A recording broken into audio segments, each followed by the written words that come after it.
joining us today.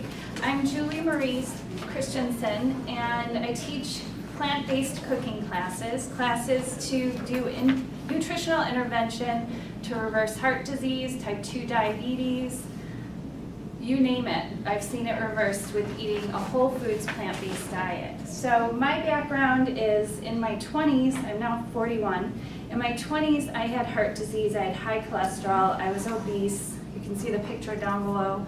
And lots of before and after pictures on the screens of students of mine.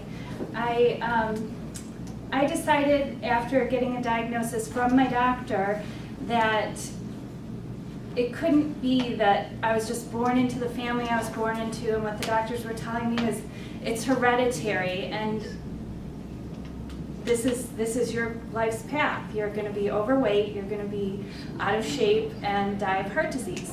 My mom had heart disease, she was obese.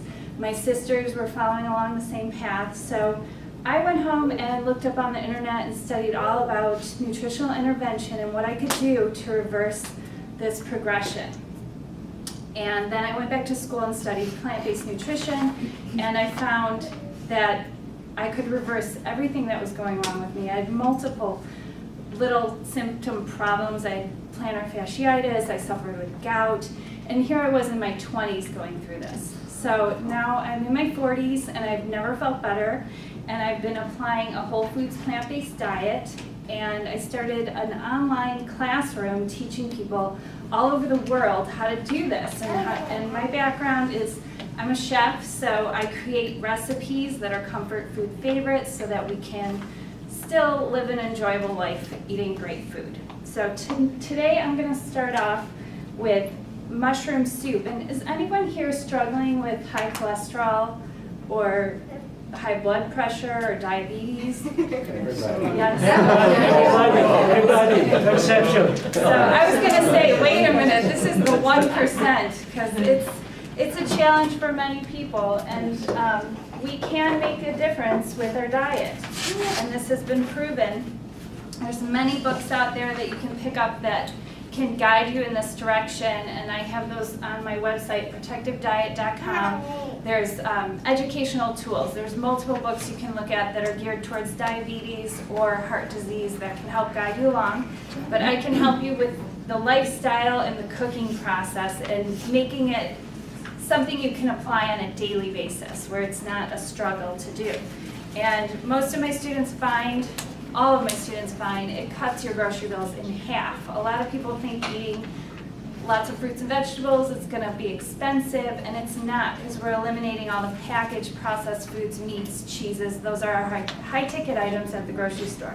So I'm going to start off with the mushroom soup, and I'm doing it today in a pressure cooker. You could do this on the stovetop. I would recommend a stainless steel pan, and I'm going to show you how to start this soup without the use of any oil.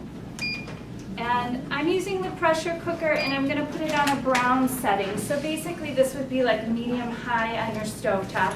I'm using this for convenience and also to introduce you to a pressure cooker, because it's a great kitchen tool to add to your kitchen. You can use it to do so many different functions.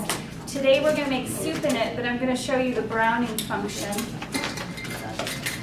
And I'm using portobello mushrooms. You could use any type of mushroom. You could use a white button mushroom. And I've just chopped it really fine. Can they see that up on the screen, Jerry? There we go. I've chopped these mushrooms nice and fine. I want this soup to not be so hearty and chunky. It's going to be a smaller dice of onions. This is one onion. And the mushrooms, I use 3 8-ounce packages, or you could use, they come in a 24-ounce big pack, some stores carry. And I've chopped them really fine. And we put them in a totally dry stainless steel pan. And most people would be like, oh my gosh, no, that's going to burn, that's going to stick, but it isn't. Do you have to put water in it first? No, No water, I just... no water. Just put it straight No in. water, just put it straight in. There is a technique that maybe you're familiar with. It's called water sauteing, and that's where we use water in place of the oil. The technique I use is totally dry pan sauteing, so no water. Dry run. Right. If we add water to this, it's gonna cause the onions to be kind of limp. We Yeah. want a browning action to happen. That browning is gonna cause a lot of flavor to be added to the dish. Browning of the onions and the mushrooms is what adds the flavor when we start any soups or any recipes. It's not the oil, it's the browning. The oil, olive oil, it has relatively very little flavor, or most vegetable oils, and it adds hundreds of calories per tablespoon that we are eliminating, but we're not going to notice the difference in texture or taste at all, I promise. Well, you can confirm that when you taste it.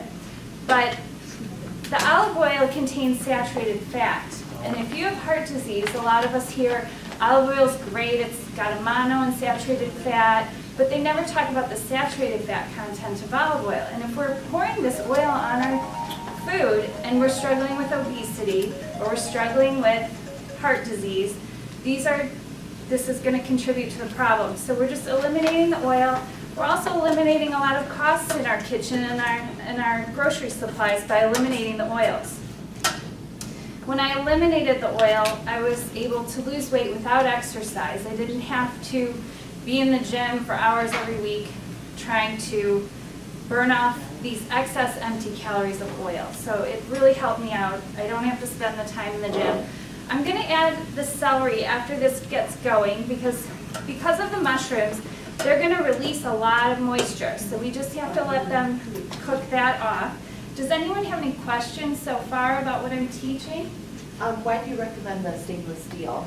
I recommend the stainless steel because I'm not a big fan of non-stick cookware because it can give off chemicals into our food, into the air. It's been known to kill birds, so you're not supposed to use non-stick cookware if you have a bird in your house. I don't have a bird, but when I heard that, I'm like, I don't think I want to use that because if it can kill a bird, what is it doing slowly to me or children? So the stainless, the other reason I use stainless steel cookware is it will last forever. If you buy a nice stainless steel pan, I use a 5.5 quart casserole. That's usually my pan that I use every day. It's in all of my cooking videos on the website. That pan will be with me until my last day and it'll be passed on. Nothing can happen to it. If you burn something in that pan, you can clean it out. It's not like a nonstick pan that you try to clean and it scratches off. What about like Teflon cookware? Sometimes it's anodized. It's got that dark coating on it. Yeah, that's fine. That'll work just fine, just like a stainless steel pan. The non-anodized I would pick over that. I have a couple of older Teflon pans and they scratched up eventually. So if you're going to reinvest in a pan, buy the stainless steel. You'll never have to replace it. So this is. Yeah, sorry. They say that if you have Teflon coatings, it's I don't know what it says about cancer or something like that. I don't know if it causes cancer, but I do know that a lot of those non-stick coated pans, they don't recommend them for use in households that have pets. Just use stainless best. Can I, Yeah. instead of using the pressurized cooker, can you use a stainless like Stainless on the stovetop, stove yes. slow cooking? Something like that Yes, same? yes, a stainless Doesn't stock seem- pot. You could also use, what was Dutch oven. A Dutch oven, that's fine, the enamel coated Dutch oven. You could use any pot that you have at home to do this dry browning technique.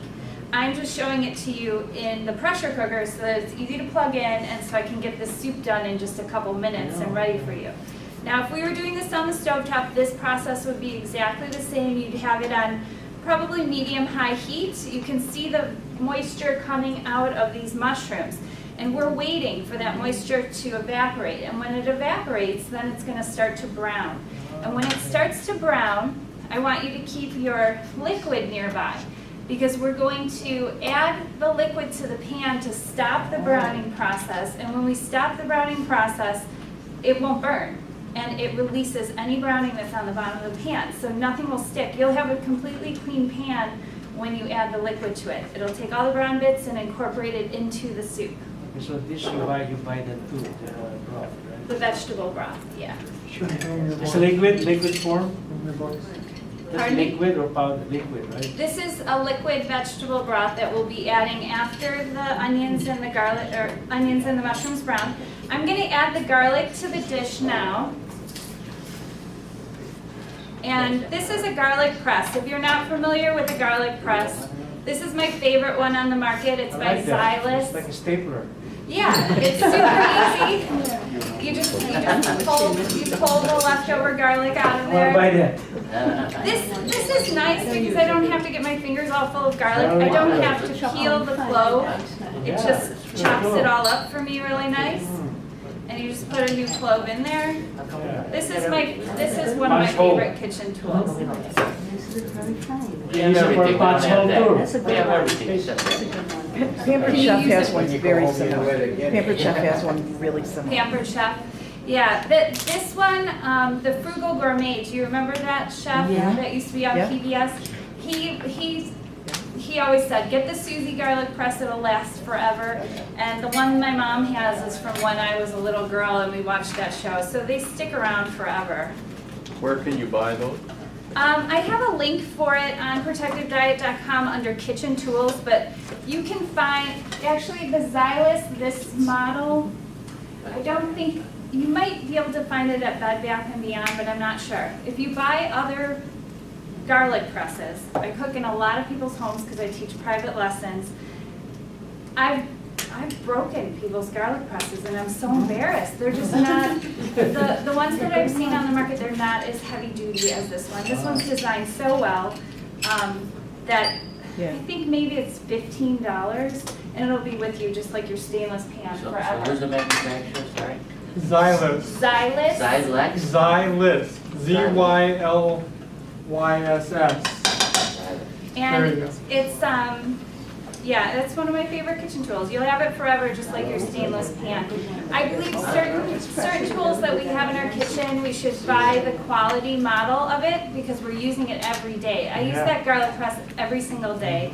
A lot of the protectivediet.com recipes include garlic because garlic's very good for us, so, and it adds a lot of flavor. And as you can see, if we were just browning onions, we would have been done by now, but because of all the liquid in the mushrooms, it's coming out.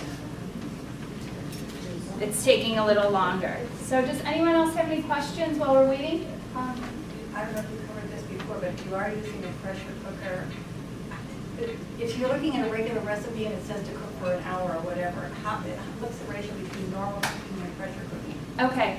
Any questions? The question was, if you're using a pressure cooker versus stovetop cooking, how much more time do you have to add onto the soup if you're cooking it on the stovetop? Right.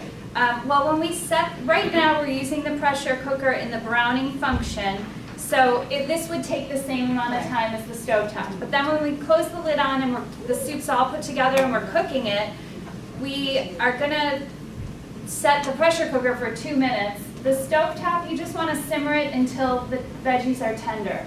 So it would probably take maybe 25 minutes on the stovetop. Yeah, until the celery's tender. If you like the celery a little crunchy, it's done. There's no meat in this dish. You're looking at a total non-cook here. Well, that's my specialty. Those are most of my students. Most of my students are coming to me because they have developed heart disease or diabetes because they go through the drive-through. They haven't been cooking healthy food at home, so they're coming to me to try and find out, how do I do anything? They don't even know how to bake a potato. So I'm starting them out from scratch, so my recipes are written for the newbie, the new cook. Not Dumb and Dumber, you're just getting started. Oh. You're lucky, you kept yourself out of the kitchen all these years, right? I've been in the kitchen forever. I've been sitting on a stool with my mom as her assistant growing up, and that's where I learned everything. And that's where I learned to love it, because my mother loved it. And now she is doing this plan for over a year and reversed her heart disease and her obesity. And she thought it was hereditary. That was our ticket. So both of us have broken that mold in our family, fortunately. Julie, right? Yeah, if I want to make a creamy mushroom, without cream, We're gonna So make would it that be, creamy. would it also be good for our health? This is gonna be better for your health than using the dairy cream because we're eliminating cholesterol Yeah. and saturated fat. There are no cholesterol and no saturated fat in any of my recipes. So I'm gonna show you how to use oatmeal to make this dish creamy. So we're gonna add really nice nutrient, high fiber milk to make it a creamy soup. So you can see the bottom of this pot is starting to brown. Yeah. Hopefully on the computer you can see. And this browning is adding all the flavor to the dish. We can smell it, it smells delicious. It smells just like we were browning mushrooms and onions in oil. Now just keep a close eye on it. If it starts to get away from you and too brown, you could add a little broth or water. Or turn your pan down off the heat. If you're working with a pressure cooker, you can take it right off the heat. There's the heat source, so it'll cool it down. But this golden brown bottom, can you see it on there? We want that, and it's not gonna stick permanently to the pan. It's gonna release as soon as we add the liquid, and I'm gonna show you that now. So we're gonna start off with 2 cups of water. And I'm just gonna take my spoon and get those bits off the bottom of the pan. That's what's adding and incorporating that browned mushroom onion flavor to this mushroom soup.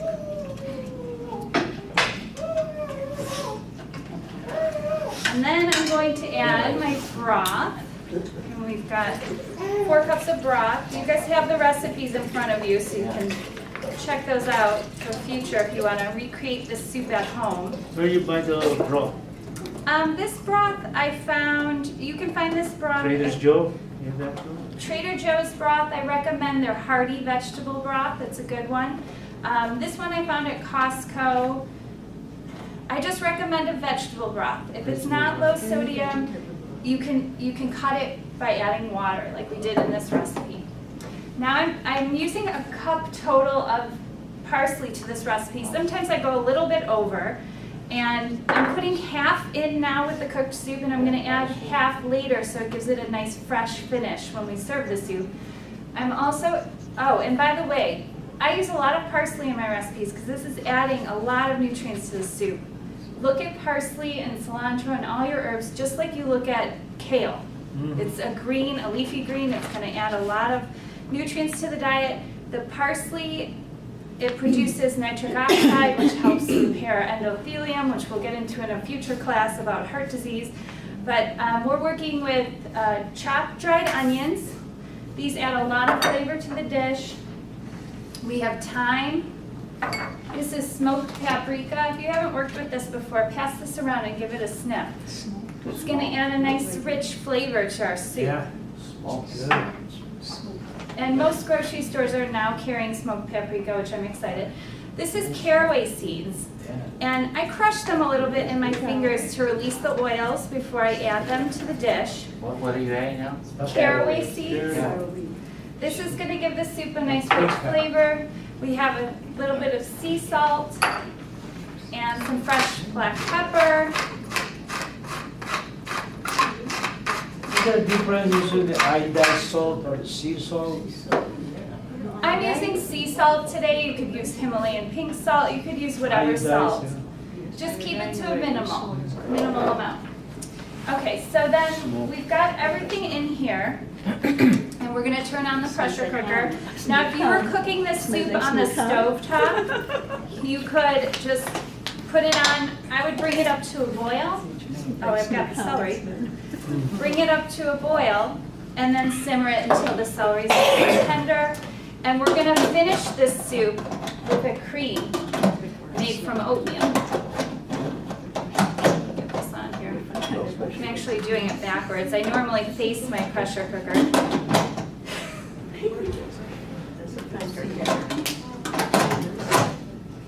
Okay. And I'm gonna set this to pressure cooking for just 2 minutes. And I'm starting it. And with a pressure cooker, what it does is you keep this pressure cooker valve down, and it builds pressure in there. And once it builds up the pressure, then the timer on the front counts down for 2 minutes, and then then it'll turn off, the steam will release, and then we can open it. So the whole process, it says 2 minutes on there, but it's gonna take a couple minutes to come to pressure, and then a couple minutes to come down from pressure. So the whole process is about 10 minutes on this. So now to finish the soup, we're going to make milk using old-fashioned oatmeal. So we're just gonna put that in the blender. Today I'm using a high-speed blender. My favorite is Blendtec. There's a Vitamix, is another brand on the market. These will basically grind cement into powder. So if you're thinking about adding something to your kitchen to make things more cost-effective, I recommend the Blendtec, and you can find them in reconditioned form, which I recommend the reconditioned Blendtecs. They're actually Blendtecs that people buy from like Costco when they do the demos, and they return them without even using them. So Blendtec can't resell the product, but then they can resell it to you at a discount. There's a link on the end of the recipe for the reconditioned Blendtecs, and this one's actually a reconditioned Blendtec. So I saved like $100 on it. They're kind of expensive, but they have a 7-year warranty. I'm not a salesperson for Blendtec, but this is another one of my favorite kitchen tools. You'll only buy it once. You only buy them once, that's right. And you save yourself a lot of money because I'm making milk from oats. It's This is way my cheaper than favorite milk. part of the soup. To make it thick and creamy without using any milk, any alternative, anything like that. Right. And it works really good. Well, thanks for saying that. It works Sharon's really actually good. one of my students. I have an online course called Yeah. Protective Diet Ed that we do a weekly class. And I have a lot of cooking videos. I'm sure you've seen me do I've this probably video. made probably 50% of what she's shown. That's She's awesome. got on her stuff. Awesome. Yeah. Does Okay, it have to be a Blendtec? no, you could do this in a regular blender. I'm sorry for Yeah. not mentioning this. You might have to run it through a few cycles or do a smaller amount, do half the amount at a time. But you can definitely make this milk in your regular blender. The other thing is you might want to strain this milk using either a nut bag, or at Home Depot or Lowe's or any hardware store you can find paint strainers. Just pour it through the paint strainer. I think it's a couple dollars, and you can wash them out. They're nylon. So I'm going to start up this blender. I'll show you what this blender can do. Again, I'm on the wrong side. There we go.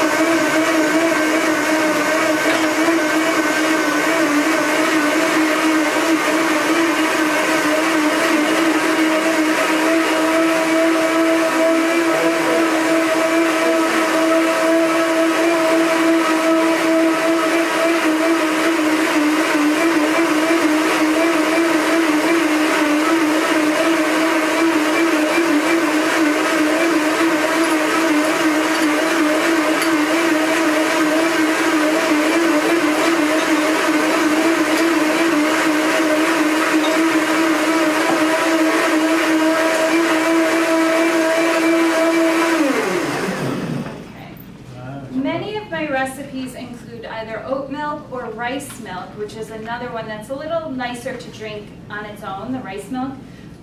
You can buy packaged soy milks and things like that, but you want to look for plant-based milks to reduce the cholesterol and saturated fat in your diet that don't contain a bunch of food additives. And that's another thing I teach, is eliminating food additives and sugars out of the diet.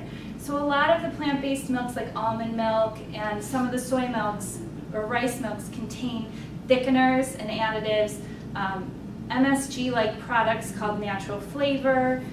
They also contain carrageenan, which is a thickener, and sugar, lots of sugar. It'll say cane sugar or something that sounds like a healthy sugar, but it's not.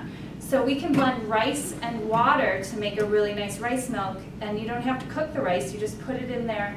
This blender will take care of it. So this is a nice milk we're gonna add to this soup when it finishes. Boom your voice, people across the hall. You can also drink this, like your morning, You instead of can juice, drink you can this. drink this. Yeah, you can drink Put some your little own. apples, also make it a little sweet. Sure, you can add apples to this, you can do whatever you want to this and drink it. You can eat raw oats any way you I like want. that, after I make that.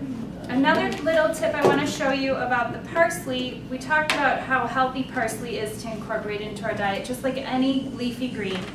When you get your parsley or cilantro home from the grocery store, I want you to soak it in a big bowl of water and rinse it really good so that all the dirt comes off. Rinse it a couple times, and then put it in a nice plastic container or a bowl. It could be a glass bowl that has a lid, and put a clean kitchen towel in there. And then put your parsley in there. Wrap it in the towel, and then this parsley is going to last 2 weeks in here. It's not going to get all wilted. People tell me, oh, all your recipes contain fresh herbs. Well, that's because I want you to have these nutrients in your diet. But at the same time, people are like, well, they're so expensive and they always wilt and I'm always buying new herbs. You should be able to keep this for 2 weeks like this. After 1 week, change out the towel. I go through about 3 bunches of parsley a week, but I buy them all at the beginning of the week, and they stay perfectly fresh. Washable, right? Washable. Wash them right away the day you buy them from the store. So then in the freezer or the fridge? The refrigerator. Not freezer. And then after 1 week, if you still have some left, put a new fresh towel so that it's dry. That dry towel is pulling all the moisture, so those greens are going to stay crisp. And these are going to make your recipes, the herbs, adding the herbs in the end, make them so bright and tasty and nutrient dense.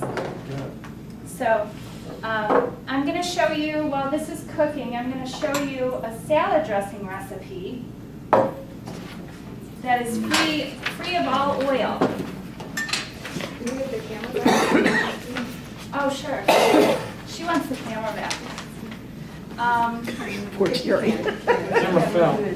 Yeah, the camera fell. We're kind of out of luck on the camera, but Does that same process for preserving them work for all of the Greens. herbs? Like all the basil? herbs, all the herbs.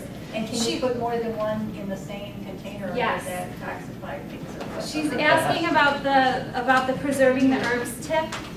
You can use any herbs in the same method. You could even use spinach in this method, any leafy greens, so cilantro, basil, dill. If you buy a big bunch of dill fresh from the grocery store, who's going to use all that dill in one recipe? You use a couple tablespoons.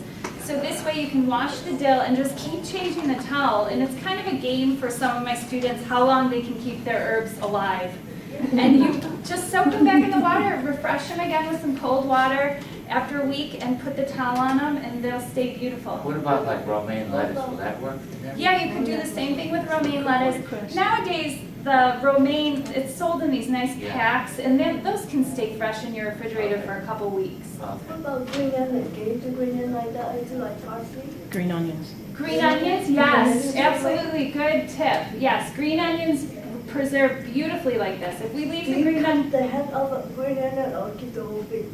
I would clean them completely so that they're just ready to go. Cut it off.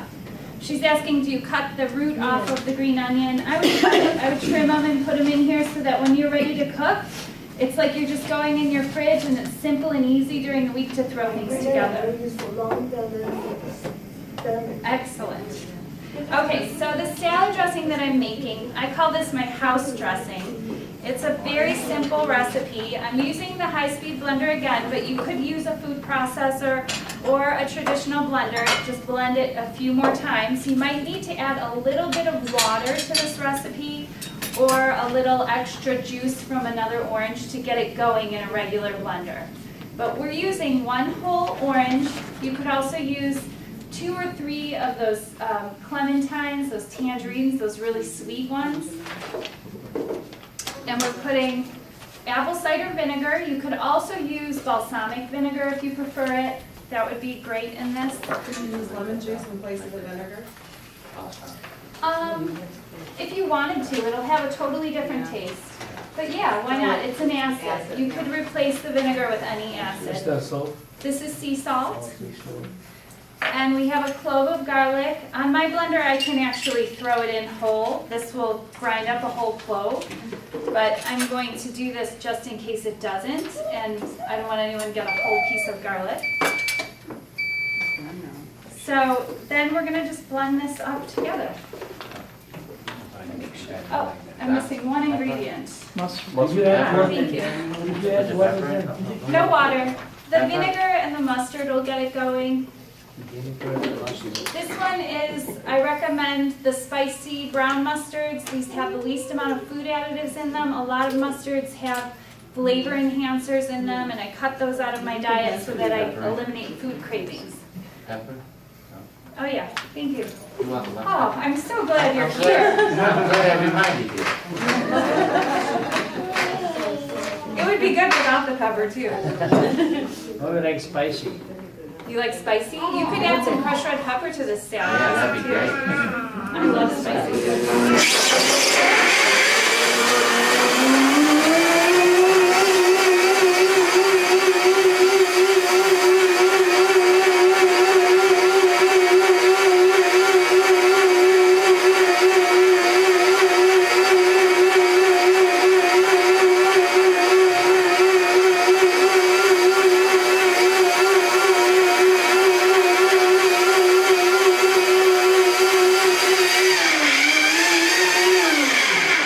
So that's orange juice kicked up a notch. Yeah, definitely. I'm sorry I forgot to tell you to bring your earplugs. So the other feature this blender has is you can rest the lid like that and all of the extra will run down into there so you don't lose any salad dressing. And I'm just making a really simple salad. If you're just getting into eating more greens in your diet, just pick one ingredient for your salad. You've got this beautiful salad dressing that's super nutrient dense because you have a whole orange in there. That's the basis of it. This salad is extremely low calorie but extremely high in protein, calcium with all your leafy greens. This is really, really good for you, these spring mixes. So I'm going to start off with half this bowl, and I'm just going to toss it up with half the dressing, and we'll get some samples out to you guys. You can tell me what you think. And this salad dressing is one of the worst things in a standard American diet. It contains the most fat, the most salt, sugar is so high. We've cut all of that out. So when you're using this dressing, if you use the entire batch on your salad, it's okay. It's just going to add more nutrients to your diet, not any negatives. So that's what I'm all about. All my salad dressings add to your health. None of them are to be limited or restricted. When you're eating a plant-based diet, there's no counting calories, there's no counting points. There's no restricting portions. We eat until we're full and satisfied. And generally the meals fall underneath 500 calories, even if you're eating over the amount you should be eating. It's very hard to exceed your caloric needs. It's like a good Per meal. house dressing you make here. Yeah. Really simple. Do you ever add a little bit of cinnamon, things like that? I think cinnamon is good. Cinnamon, you like cinnamon Powder, in yeah. savory Little powder. dishes? Sure, give it a try. You could add anything to that dressing.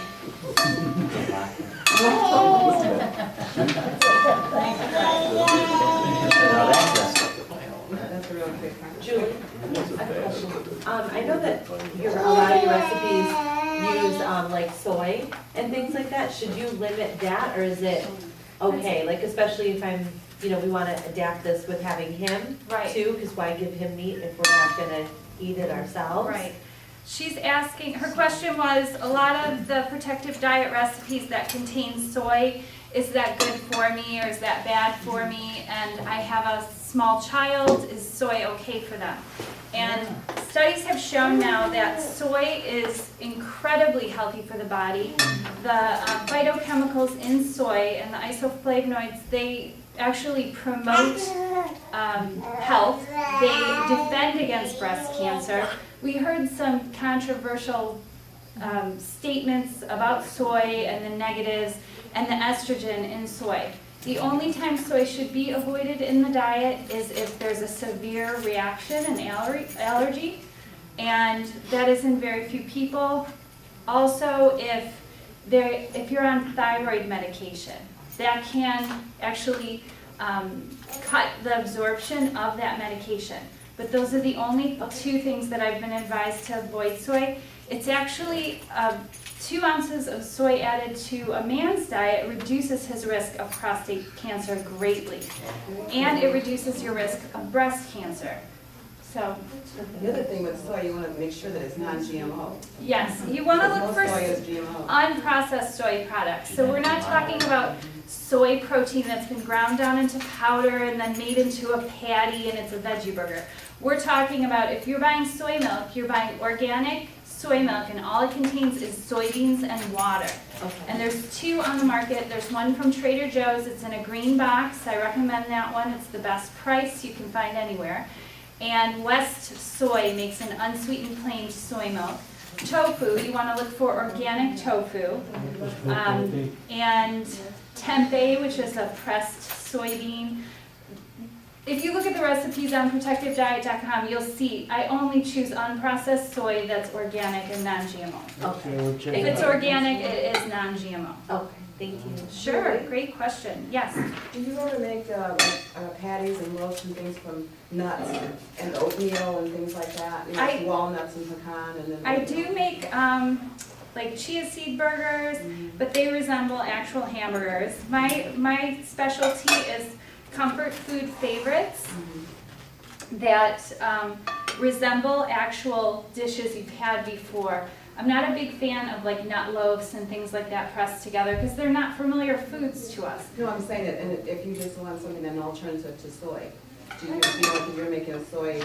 Yeah, I mean, you could use something to replace it. I wouldn't, she's asking if I use something alternative to soy. I'm not a fan of using nuts because of their saturated fat content and inflammatory properties. So if someone's suffering from an autoimmune disease or heart disease, we remove all the saturated fat out of the diet because this is a nutritional intervention program for someone to see incredible results in a short period of time. A lot of my students are in the shape where they have heart disease and their cholesterol is high and they're time bound. They're walking around, it's a scary place to be.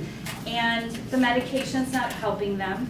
So they need to make a dietary change. And I want them in 30 days to have a 50-point drop on their cholesterol. I don't want them kind of eating healthy. I want to give them the most direct path to getting well.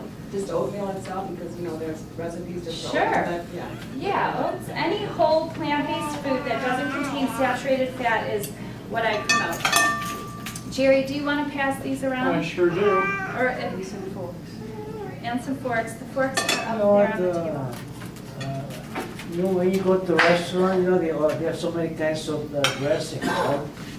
So, since I'm Bring your already, you're a senior, so let's just take, I prefer the vinegar. Maybe that's less evil among the, like less cholesterol than compared to rice, Thousand The Island. question was, at a restaurant, is a oil-based vinaigrette less evil than the creamy ranch dressing? No, it still has saturated fat in it and it has empty calories. So in a restaurant, what I would do is I would ask for lemon to squeeze on my salad, or just a plain balsamic vinegar, and I put that on my salad. It's not, What vinegar? The old Italian vinegar, that's vinegar. yeah, just the vinegar. Skip the oil. The oil is empty calories. Olive oil, when you go home today, look at the back of your oil bottle. There's absolutely 0 nutrients in that oil. There is nothing in there. All it is fat. It's 100% fat. There's no protein, there's no carbohydrates, there's no vitamin A, there's no vitamin C. How about the one olive oil where you dip your bread on it? Yeah, Is that good? there's no nutrients except for fat. So This no, is it's garlic not. oil. You know, I bought one at Trader Joe. Yeah. It's an oil, and olive oil, then you give it with your bread. Yeah, I was, Parmesan cheese. It's hard to believe because we've always been told olive oil is good for you. Yeah, But it's good. if you look at it through the plant-based world, So I use it for cooked oil. What do you use for cooking oil? nothing. We don't use any oil when we cook. We cook with a dry pan. So I have videos to make stir fries and everything without any oil. And we use vegetable broth to stop the browning.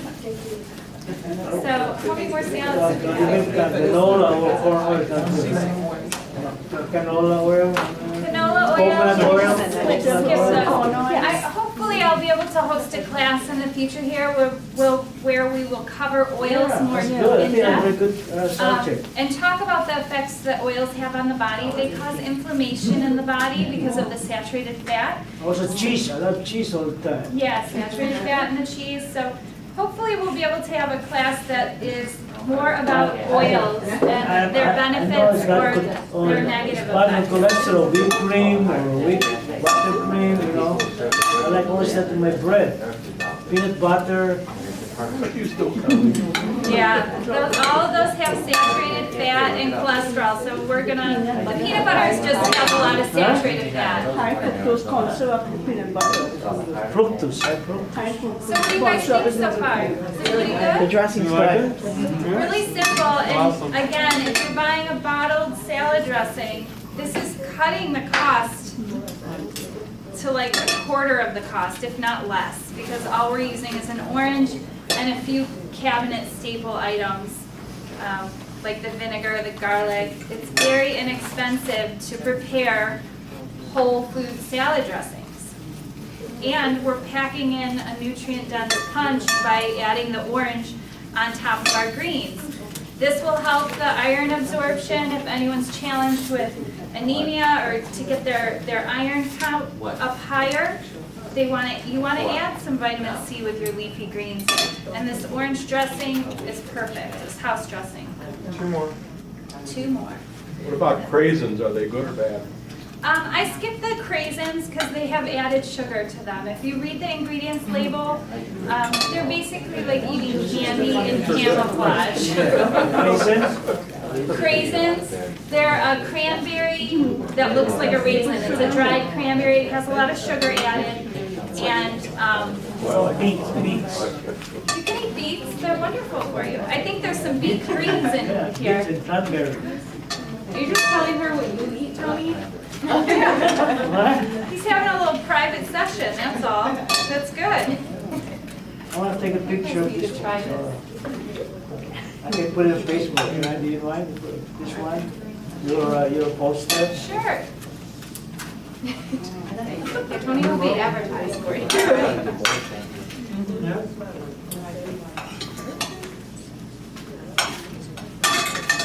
You up, sir? Did everybody get one? I hope you guys got one. Save one for Emily. A few scraps in here. Okay. So our soup hopefully is now waiting for us. See, this pressure is still built. So if you want to stop it short and you're getting impatient and you're hungry for your soup, all you're going to do is put a towel over the pressure valve and release the steam. Pressure cookers, for a lot of people, are very scary appliances because they've heard of their mothers or their grandmothers with the old stovetop versions burning themselves or the lids popped off because they didn't lock them on good. With the electric pressure cooker, there really is no risk. I burned myself once, and it was my stupid mistake. I reached over my pressure cooker to get something on the other side, and I released the valve and I burned my arm, and it wasn't anything I had to be treated for. I pulled away fast enough. But it's an appliance you want to keep on the back of your counter, no cords for kids to pull. But it is an amazing assistant in the kitchen. I call it the life changer because I cook everything from my brown rice in here to potatoes for mashed potatoes in 10 minutes.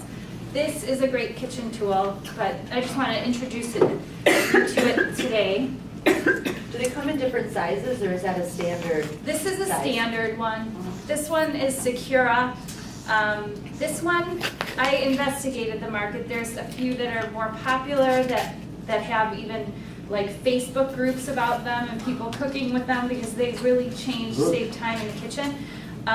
This one is the best value with an inner stainless steel pot. You want to find one with that stainless steel pot because it's going to last forever then.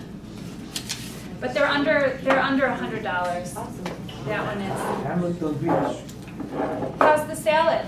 Awesome. Good? So good. Okay, so now the steam is released, so there's no worry about opening it. The other thing with an electric pressure cooker, it won't allow you to open it when the steam is built. So our soup has turned nice and golden. I'm just going to give it a stir. And we're gonna add our oat milk to it. You don't have to strain it then? The oat milk, not in this blender. Oh, If you're using a traditional blender, I would recommend straining it. But you can see how thick this milk is. Now, if you were making this oat milk to drink, you would water it down way more. You wouldn't use, I use 2 to 1 water.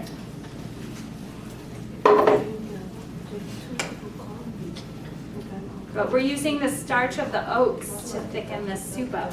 And then what we're gonna add is fresh parsley, and this is gonna give it a beautiful look and a fresh finish. And add a lot more green nutrients to our diet. And then this is a secret ingredient I use in a lot of my recipes. This is called nutritional yeast. Has anyone heard of this before? Yes, a lot of you. That's great. This is it's a nutritional supplement that's loaded with B vitamins, but it's got a cheesy flavor to it. So adding this to our dishes, we're increasing the B vitamins, gives us a little bit of energy, and has some protein in it. All of the ingredients that we used here today contain protein. Are they gonna reuse their bowl for the soup? I don't know. I don't think so. So I'm going to add the nutritional yeast, and you can see it's like a powdered flake. And it's just going to mix in and give this soup a little bit deeper of a flavor. The secret, huh? That's the secret ingredient. It's no secret anymore. Oh, yeah, no, it's. We're actually broadcasting live to like thousands of people today from this camera. So there's no secret about my soup anymore. And you just want to give this a stir. If you were cooking this on the stovetop, you could have it on simmer if you wanted, but it's not necessary. After you add the oat milk to a soup, you want to turn the heat down.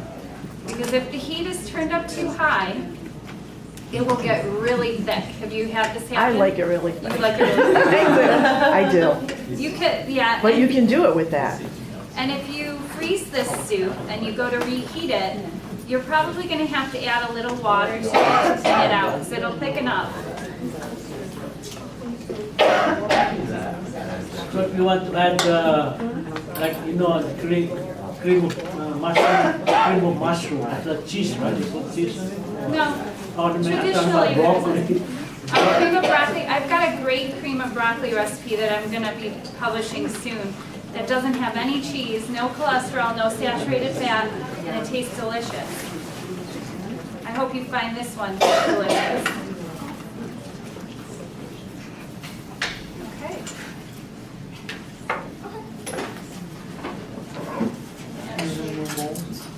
Yeah, there's bowls on the side there. Julie, when you were first starting out, was it difficult when you were eating at restaurants? Do you find it's easier now to kind of make Yeah. better choices? Because I feel like you want to, you know, as a Chicago person, there's so much food out there, and you just want to make sure that you're making the best choices, but not, I guess, avoiding. Right. Typically, when you're first starting out, I tell people when they're adopting a plant-based diet, the first 30 days of doing it, I have a program that I do 30-day detox where you're reprogramming your taste buds so that these plant-based foods taste like they're full fat. They taste like they have sugar, even though they're missing them. We reprogram the taste buds by cleaning out all of the negative foods. After 30 days, everything tastes great. So that first 30 days, I usually shy away from eating out because it's not going to be very satisfying. Okay. Then after those 30 days, you've produced some results. You've either had some weight loss, you've had your blood pressure decrease, or whatever your challenges are, your blood sugar's regulating if you're diabetic, and you're seeing the results. So you're going to be in that mindset of when you go out to eat, I'm not going to get the greatest tasting meal I've ever ordered here, but I'm going to get a meal that is going to produce further results. You can order at a restaurant and apply this plan. It just gets very simple, and you special order things, which I teach you how to do. You stick to things like plain baked potatoes at a steakhouse. You ask for steamed vegetables at a steakhouse with lemon to put on top of them instead of butter. You can ask for a dry salad, ask for balsamic vinegar to top it with. Great restaurants will have unbelievable fresh fruit. Ask for a big fruit platter for your dessert instead of a piece of pie or cake. So there's always an alternative, and the nicer restaurant you visit, the more accommodating they'll be and be able to provide more fresh ingredients. There's a few local restaurants that I visit frequently that are now starting to add protective diet items to them because I go on a regular basis. They've seen the before and afters. I send my students there. So I'm creating the demand for the restaurant to make a standard item on their menu. If we go to a restaurant and we're not a regular there, we might not be as well received asking for all these special orders. So if you go to a restaurant regularly, talk to the owner, talk to the manager, talk to the wait staff, and they'll accommodate. They're getting accustomed to people, realizing that what they eat is affecting their lifestyle. So it's getting to be more common. I need bowls. Here's some skulls. Some bowls.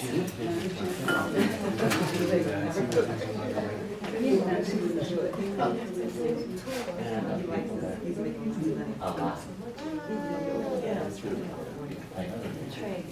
I need you to put the tray down because this is going to spill. And you won't want to hold it that long. Thank you.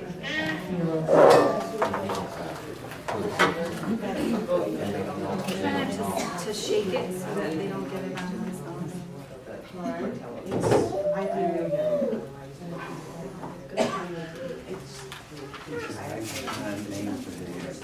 Does anyone else have any questions?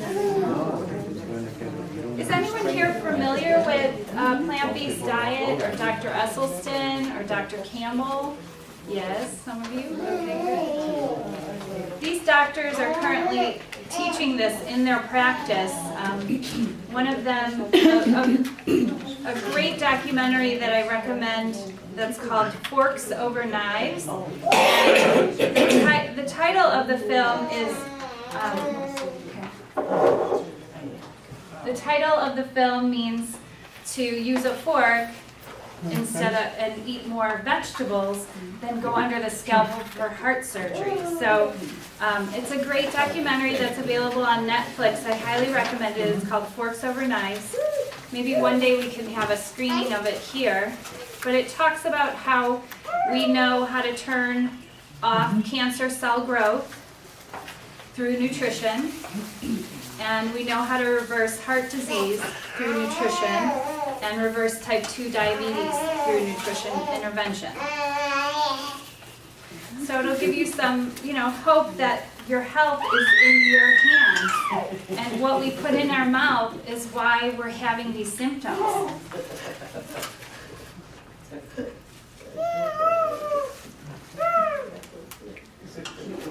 Happy radio. Thank you. Joel, what about other people in the family when they don't want to assist or help or they don't want to live this lifestyle?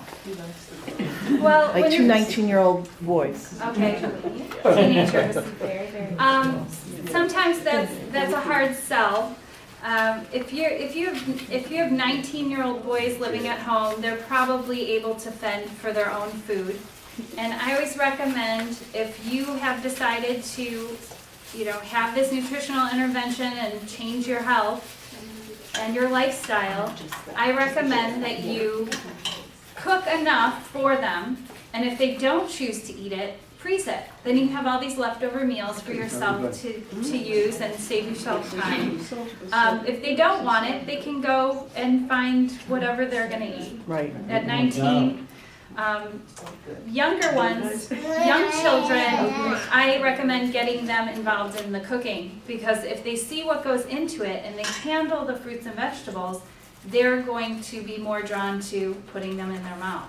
If you serve a young child, we're talking about anywhere from the age where they start eating to 10, and you serve them a vegetable that they're not familiar with, it's a weird food, just like if we're served a food we've never heard of. We don't want to eat it. That's our immediate response. So if you allow them to play with the fruits and vegetables, it sounds weird, on the floor, they get familiar with the carrots. Like when he's old enough to play with fruits and vegetables, throw him a bell pepper, throw him a couple carrots. These have carrots. The first thing they're going to do is put them up to their mouth and feel them. And then when it's dinner time and you steam a carrot, he knows that carrot. He puts it in his mouth and it's soft now and he eats it. It's not a weird thing that you're trying to get him to eat. So, There's it's, another question over there. Yeah, I was just gonna say with, the You know, my grandson last Christmas, I like, think she was just she's asking a first. question. Sorry, Sorry, go ahead. I had just seen the Forks Over Knives video, so I've watched it 3 times in the last 2 weeks, because Uh-huh. but also, Rip Esselstyn, who is Dr. Esselstyn's son, has done some really nice videos. I think if you YouTube Engine 2 diet or whatever, he's got some really good videos that are going to people's houses and going through their pantries and their refrigerators and getting the toxic stuff out and then showing these families how to do recipes that the kids are used to. Things like hamburgers and pizzas and tacos and stuff that kids typically like, teenagers typically like, but making them the nutritional version of them as opposed to the meat-based version. So, check YouTube, because there's amazing stuff on there. Yeah. Okay, yeah, Engine 2, that's a great site to check out. Just number 2. Yeah. It's the same exact practice that I'm teaching, except I've taken it up a little bit more in cleaning out all processed plant-based food. He's got most of it out. I know that he's not as, he doesn't go as far as his father does. Right. But he's still done some amazing stuff, and I figured that's. Oh, yeah, it's a great for resource. kids, so. And in Protective Diet Ed, the class that I teach, I do teach about children and how to implement this and how to stock your pantry and how to keep a protective diet kitchen so that it's easy and simple, and how to freeze meals so that you're not cooking every single day. Did everyone get a sample, I hope? Your name is Julie, right? Yes. Got a question for you. Sure. This recipe for the soup is for how many servings? How many servings? I would say like good hearty servings. We've got, let's see, 8 cups. It's about 8 to 9 cups of soup. So it depends. If I was eating this soup alone, I would probably eat a nice big size bowl of it. Typically, I serve this over brown rice. So then the soup goes a little farther, or whole wheat pasta or brown rice pasta. I eat a lot of grains. There's a lot of grains in this diet plan. And if you're struggling with type 2 diabetes, if you're eating whole grains, it's not an issue with your blood sugars. We're finding, studies are showing that the saturated fats elevate the blood sugar levels. So if we cut the fat out, we can have these whole grains in our diet. And they're gonna give us energy to get through the day. So, and you're still gonna fall below a very low caloric meal. Your calories are gonna be very low because you're cleaning out all the fats. Those are the concentrated calories that they relatively take up no space in our stomach. They don't make us feel full, but man, they pack a punch with their caloric value. So, any more questions? Yeah. Do you have a website? Yes, I'll give you my card if it's not on. I think it's. It's not in here, not reading one. If you want It's on your recipe. handout. No, It's on the recipe. On the recipe. Send them a picture. It's on the business card actually. The picture's there. You were given a recipe? Not on this. I can't hear her. I'm You sorry. have it here, this, Could be raw nuts, like almonds or something. She's asking, can you use raw nuts? If you are trying to lose excess body fat, if you are trying to reduce your cholesterol, if you're trying to reduce inflammation in your body from an autoimmune disease, no nuts. Because of the saturated any nuts, fat. not good? Not if you have body fat to lose or you're suffering from a disease. This is a program to reverse disease. Now, if you're in good health and you want to include the nuts in your diet, that's your choice. If you're struggling with trying to correct a dysfunction in the body, I recommend eliminating the nuts. Jerry and I do not eat any nuts in our diet. Those almonds, they say it's good for your brain, or the walnuts, good for your, A lot of these But if These, we eat like moderate, it's fine. Right. Moderate. not It's that- very hard for people to eat nuts in moderation because they're delicious Yeah. and they're creamy. And when we eat nuts, we generally don't eat 1 to 2 ounces of nuts. That's a small handful. We buy a big bag from Oh. Costco and we're eating them in the car on the way home. And then we decide we're gonna make our own almond milk and we put almonds in here and then we eat a couple more ounces. Oh. And before you know it, you ate 600 calories worth of nuts and you're not even full. Yeah. So then you're gonna make your nice soup and you're gonna eat more and then all of a sudden your pants are tight. Or you have elevated blood sugars, your triglycerides are high from too many calories in your diet.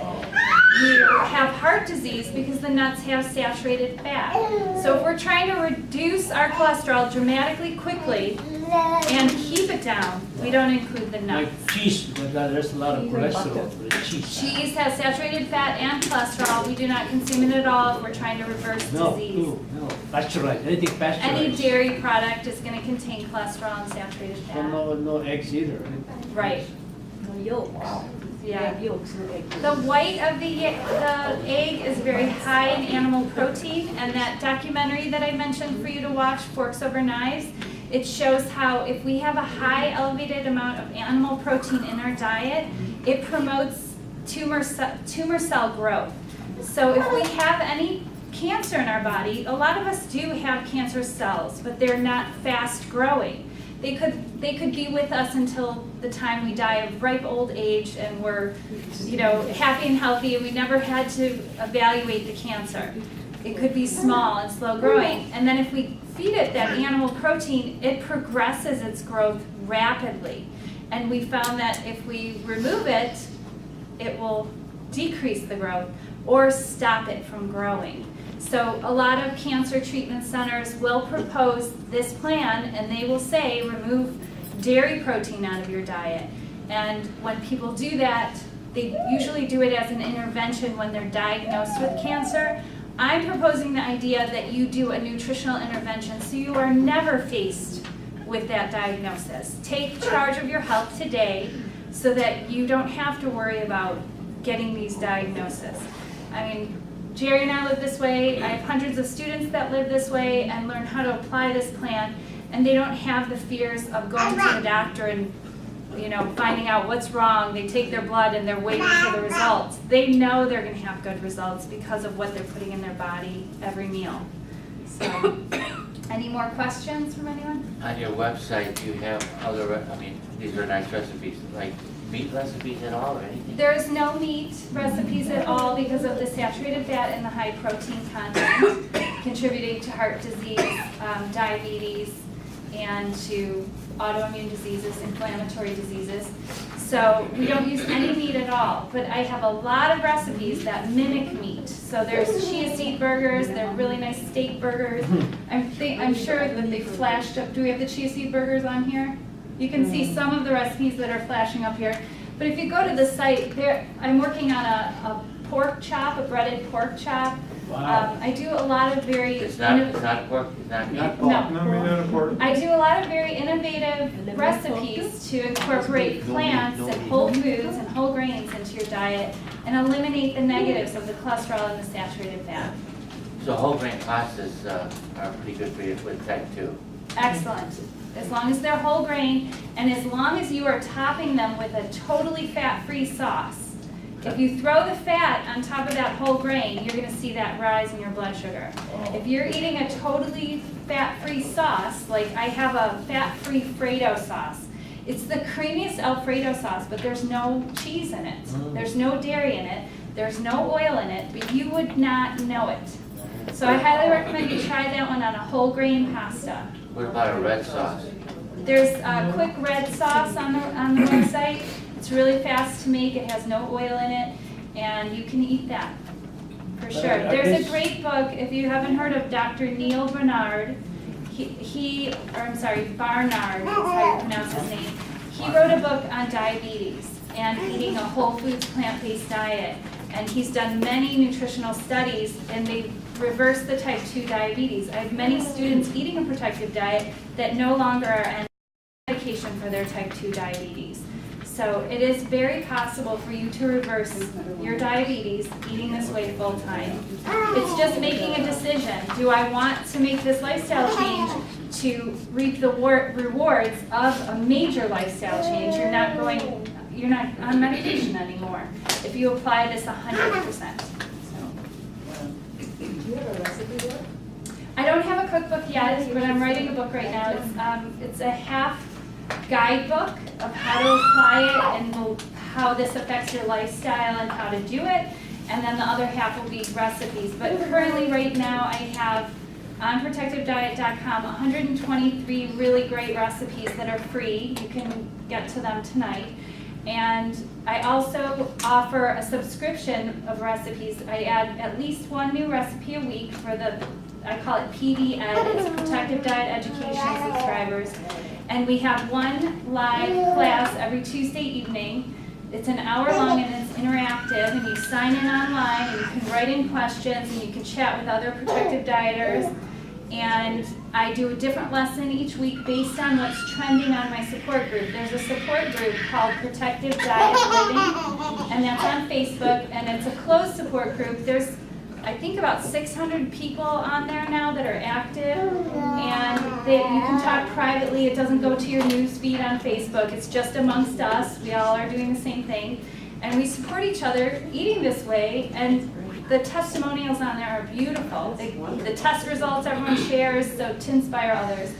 But Protective Diet Living is a support group. There's a little blue tab on the website. If you want to join the support group, it's free. Right here. Yeah, see that little blue tab on the side? Can't If you see it just on click that on that when you go to the website, you can join the support group. It's a free support group to help anyone that wants to clean up their diet and improve their health. Thank you. Sure. So you mentioned fish, no meat. What about omega-3s and fish? Okay, good question. He wants to know about omega-3s and fish. Well, for one, fish is one of the most heavily contaminated foods we can eat on our planet. And everyone thinks that it's healthy because it's lower in fat. It's high in saturated fat, and it's just as high in cholesterol as chicken or beef.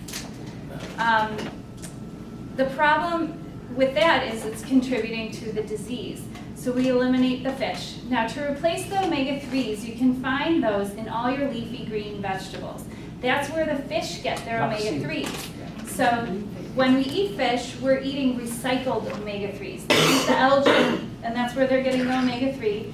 So if we want to get our omega-3s, we eat an abundance of these leafy green vegetables or our parsley. We could add chia seeds or flax seeds if we feel like there's an imbalance. The other thing is when you're not eating a high rate of omega-6s, you don't need to add the 3s. So you'll see on the news, you'll see add omega-3s for heart health. Well, the reason you're adding omega-3s is you want a nice balance between 3 and 6 in your system. That reduces inflammation, reduces your risk of disease. Now, why don't we just take away some of the 6s so we don't have to add so many 3s? Well, 6s are in all your oils, your corn oils, your fried tortilla chips, all the things that we're over-consuming. And as Americans, we don't want to take anything away, so we add omega-3s. We eat more fish and we eat more 6s. And this is the problem because we're getting bigger, because we're eating more instead of taking away the bad stuff. Then we don't need to add the stuff to improve our diet. Where does the 9 come in? There's so much 3, 6, 9. Where does 9 come in? It's in all of our foods, so it all balances out. The omega-3s, when we're eating a whole foods plant-based diet, it's even. The imbalance that we're seeing in a standard American diet is the 6s are getting too high from croutons. Even spaghetti sauce has soybean oil in it. Everything has so much omega-6s. Everything's fried. Or oils are added to our crackers. We're eating wheat thins and we're thinking, these are healthy. It says wheat, but they're fried in oil, so they're high in 6s. It's promoting inflammation. So we cut those out. We don't have to add in all these supplements. We don't have to take vitamins when we're eating all our vitamins. I mean, this salad dressing right here has more vitamins in it than your multivitamin.